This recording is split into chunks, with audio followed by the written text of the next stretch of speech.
ये अपने कार्यों के लिए जानी जाती हैं। आज एक कार्यशाला का आयोजन किया गया जो कि ऑनलाइन थी। तेजिंदर शर्मा जी के द्वारा इनके हिंदी विभाग के जो छात्रों ने उसमें पूरा भाग लिया और रुचि ली। देखते हैं क्या बातें हुई। मैडम का बहुत बहुत स्वागत है मेरे दिल्ली मिशन में। बहुत बहुत शुक्रिया कि आपने ये समझा कि मैं इस लायक हूँ कि मैं कुछ कह सकूँ। तो मैम, आज सबसे पहले जानना चाहेंगे कि इस संस्थान के अंदर आपने जो भी योगदान दिया उसे आप किस प्रकार देखते हैं? मैं तो इस प्रकार देखती हूँ कि भगवान ने मुझे एक मौका दिया है कि जिस संस्थान के साथ मैं 1995 से जुड़ी हुई हूँ और एक शिक्षक के नाते जुड़ी हुई हूँ, वहाँ पे शिक्षा प्रदान करने की मैंने कोशिश पूरी तरीके से की है। और उसके अलावा अब पिछले 8 साल से मैं एज प्रिंसिपल कार्यरत हूँ। तो मुझे लगता है कि मुझे भगवान ने एक मौका दिया है कि जो सारे सपने मैं इस महाविद्यालय के लिए देखती थी शिक्षक होकर, उसको पूरा करने का एक मौका मुझे मिला है। चाहे वो हमारे टीचर्स के लिए फैसिलिटीज़ हों, चाहे बच्चों के लिए, उनके वैल्यूज़ के लिए, उनके हित के लिए अगर मैं कुछ कर सकूं। जैसा कि 2018 में हमने एक हॉस्टल बनाया। हमारे बहुत सारे बच्चे बाहर से आते हैं, दिल्ली में जब वो नए नए आते हैं उनके पास कोई छात्रावास नहीं होता है, तो हमने 105 बच्चों के लिए एक हॉस्टल बनाया। इस तरह से टीचर्स बड़ा बोलती थी कि उनके पास कमरे नहीं हैं जहाँ वहाँ वो सही ढंग से रिसर्च कर सके, तो हमने उनके लिए ई-रिसोर्स सेंटर बनाया, रिकॉर्डिंग स्टूडियो बनाया, नई कंप्यूटर लैब्स बनाई और तरह तरह के ऐसे हमने आयोजन भी किया। बच्चों को बहुत सारे प्लेटफॉर्म्स भी दिए जिससे कि बच्चों की जो शिक्षा है वो सिर्फ एक क्लासरूम तक सीमित न हो। जैसे कि एक हमारा बहुत ही अनोखा प्रोजेक्ट है, उसका नाम है प्रोजेक्ट अनुपम, और वो सही ढंग से एक अनुपम प्रोजेक्ट है। यहाँ पे बच्चों को मौका दिया जाता है कि वो पढ़ने के साथ साथ वो कुछ कमा सके, क्योंकि बहुत सारे हमारे बच्चे हैं जो ऐसे घरों से आते हैं कि उनको काम करना पड़ता है। तो हमने उनको एक प्लेटफॉर्म दिया कि आपका जो भी हुनर है उसका आप एक ऑनलाइन प्लेटफॉर्म पर आप बेच भी सकते हैं। अगर आप बहुत अच्छी पेंटिंग बनाते हैं, आप बहुत अच्छी एम्ब्रॉयडरी करते हैं, तो आप इसको बेच सकते हैं। मतलब साथ साथ आपको रोजगार के लिए शिक्षा मिले। बिल्कुल रोजगार। पुरानी जो व्यवस्था थी, गुरुकुल व्यवस्था, शायद हम उसके ट्रैक पे हैं। बिल्कुल बिल्कुल, एक तरीके से आप यही कह सकते हैं कि हमने वो पुरानी व्यवस्था को अपनाया है, बिल्कुल अडेप्ट किया है। तो इस तरह से मुझे लगता है कि इन 8 साल हो गए हैं मुझे प्रिंसिपल का ये कुर्सी संभालते हुए, और मुझे लगता है कि काफ़ी इम्प्रूवमेंट हुआ है। कॉलेज को NAC ग्रेड पहली साइकिल में B++ मिला था, और अब सेकंड साइकिल जो अभी ख़त्म हुआ मार्च 2023 में, उसमें हमें A+ मिला है। हम इकलौते दिल्ली यूनिवर्सिटी के कॉलेज हैं जो ISO सर्टिफाइड भी हैं। तो ये बहुत अच्छी इम्प्रूवमेंट्स हुई हैं कॉलेज में, और इसके लिए मैं बहुत खुश हूँ। आज जो कार्यशाला का आयोजन किया गया उसका क्या पर्पस था और उसमें किन किन लोगों ने उसमें भाग लिया?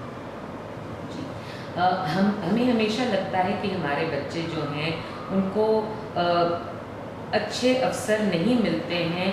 बाहर के कल्चर, बाहर में स्थित जो भारतीय भी हैं और जो विदेशी भी हैं, वो अपने कल्चर के बारे फर्स्ट हैंड एक्सपीरियंस। देखिए, एक होता है कि आप पाठ्यक्रम में जो समझते हैं, जो पढ़ते हैं विदेशी लोगों के बारे में या उन भारतीयों के बारे में जो विदेश में स्थित हैं, और एक होता है face to face direct interaction. तो ये कार्यशाला जो हमने आज किया और ये श्रृंखला आगे चलती भी रहेगी, इसका मकसद यही है कि हमारे जो टीचर्स हैं, जो बच्चे हैं कॉलेज के, वो सब डायरेक्टली उनके मन में जो भी सवाल हैं वो डायरेक्टली पूछ सकें। और जो किताबों में बहुत सारी चीज़ें ऐसी भी हो सकती हैं जो शायद लोकप्रिय होने की वजह से हमने अपना लिया है, लेकिन उसमें कितनी सच्चाई है उसका अनुमान हम नहीं लगा सकते। उसका अनुमान हम तभी लगा सकते हैं जब तेजिंदर शर्मा जी जैसे व्यक्ति हमारे पास आते हैं और डायरेक्टली हमारे सवालों का जवाब देते हैं। तो इसमें हमारा एक सेंटर है, सेंटर फॉर इंटरनेशनल प्रोग्राम्स। उसमें प्रोफेसर राज्यलक्ष्मी हैं, उसको गाइड करती हैं, लेकिन बहुत सारे टीचर्स भी हैं जो मदद करते हैं। जैसे एक डॉक्टर विवेक हैं जो हिंदी डिपार्टमेंट के हैं, डॉक्टर दिनेश अहिराव हैं जो पॉलिटिकल साइंस के हैं, डॉक्टर रविंदर हैं जो कॉमर्स डिपार्टमेंट के हैं। तो और ऐसे और भी टीचर्स हैं, तो उन सब की मदद से, और डॉक्टर विवेक ने तो शायद न्योता भी दिया था मिस्टर तेजिंदर शर्मा को, तो हम उनके बड़े आभारी हैं। और हमारी IQAC की कोऑर्डिनेटर भी हैं प्रोफेसर पायल नागपाल, उनके भी नेतृत्व में ये कार्यक्रम आयोजित किया गया। कितना फ़ायदा होने वाला है इस कार्यशाला से आपके छात्रों को? मुझे लगा कि बच्चों में एक जो मैंने उत्सुकता आज देखी, उन्होंने जिस दिलचस्पी से तेजिंदर शर्मा जी को सुना, उन्होंने जिस तरह के सवाल बड़े धड़ल्ले के साथ पूछा, बगैर किसी डर से, बड़े निडर होकर उन्होंने पूछा, और उनको जो जानकारी मिली कि वहाँ विदेश, देखिए 2 तरीके से विदेश को देखा जाता है। या तो लोग कहते हैं कि विदेशी हर चीज़ खराब है, या वो कहते हैं कि विदेशी हर चीज़ बहुत बढ़िया है। बिल्कुल, या विदेशी हर चीज़ बहुत ही बढ़िया है। यहाँ पे उनको एक बैलेंस्ड अप्रोच मिला, क्योंकि तेजिंदर शर्मा जी ने हमें बताया कि देखिए जब आप बाहर जाते हैं तो अब आपको विदेशी कल्चर को अगर अपनाना है, यहाँ का हिस्सा बनना है, तो उनकी अच्छाइयों को भी जानना चाहिए। तो उन्होंने अच्छाइयाँ भी बताई और कुछ उन्होंने ऐसी चीज़ें बताई जो भारतीय अच्छाइयाँ, जैसे कि उन्होंने कहा कि यहाँ पे हम हर किसी को जिस सादर और सम्मान के साथ हम पेश आते हैं, जैसे उन्होंने अपने बेटे के बारे में बताया कि बेटा जो है वो हमेशा सर कह के अपने टीचर्स को पुकारता था, और वहाँ पे टीचर ने कहा कि नहीं, आप यहाँ सर नहीं बोल सकते हैं क्योंकि बाकी सारे बच्चे मुझे अपने फर्स्ट नेम से बुलाते हैं। तो कोई भी कल्चर गलत या सही नहीं है, वो कल्चर अपने में सही है, हमें उस कल्चर को समझने की ज़रूरत है। मुझे लगता है ये एक बहुत बड़ी सीख थी हम सब के लिए, न सिर्फ बच्चों के लिए पर हम सब के लिए एक बहुत बड़ी सीख थी। आज मैडम इसकी क्यों ज़रूरत है कि आज हमें एक श्रृंखला बनानी पड़ रही है पूरी दुनिया में कि हिंदी भाषा को समृद्ध भाषा को भी स्थापित किया जा सके? मुझे लगता है ये ज़रूरत इसलिए हो गई है क्योंकि कहने के लिए आज़ादी के बहुत सारे साल हम आज़ाद हो गए हैं, हम एक ब्रिटिश राज्य से आज़ाद हो गए हैं, लेकिन आप जानते ही हैं कि भाषा बहुत हावी होता है इंसान के मन पर, इंसान के दिल पर, इंसान के सोचने और इंसान की विचारधारा पर। मतलब मुझे लगता है कि संस्कृति जो होती है वो भाषा बिल्कुल संस्कृति और भाषा का एक अटूट रिश्ता है, और उस संस्कृति को दोबारा इस पीढ़ी को और हम सबको फिर से जागरूक करने के लिए मुझे लगता है कि हिंदी भाषा का प्रचलित होना जो हम सब ने ठान के रखा हुआ है और जो हमारे संविधान में भी है, ये बहुत ही सफल होने वाला है। आज आप जानकी देवी जो कॉलेज है, आज से 10 साल पुराने और आज में क्या फर्क है? मुझे लगता है कि जो फ़र्क मैं देख रही हूँ वो सिर्फ जानकी देवी मेमोरियल कॉलेज में नहीं देख रही हूँ, वो पूरे समाज में देख रही हूँ।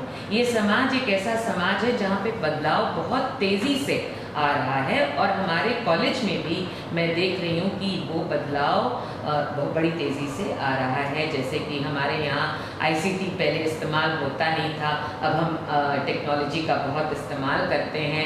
पहले बच्चे थोड़े सहमे से रहते थे, अब बच्चे बिल्कुल निडर होके अपने हर पक्ष को बोलते, हर अपने विचार को सामने प्रकट करते हैं। तो मुझे लगता है कि जो बदलाव हम समाज में देखते हैं वो बदलाव मैं आज इस कॉलेज में देखती हूँ। चलते कोई संदेश ये है कि देखिए, हमेशा बदलाव को अपनाइए, लेकिन आप में वो क्षमता है सही और गलत में जो फ़र्क है उसको समझिए, सही का साथ दीजिए, गलत से दूर रहिए और गलत चीज़ों को हमेशा लोगों के सामने रखिए, समाज को उसके सामने रखिए।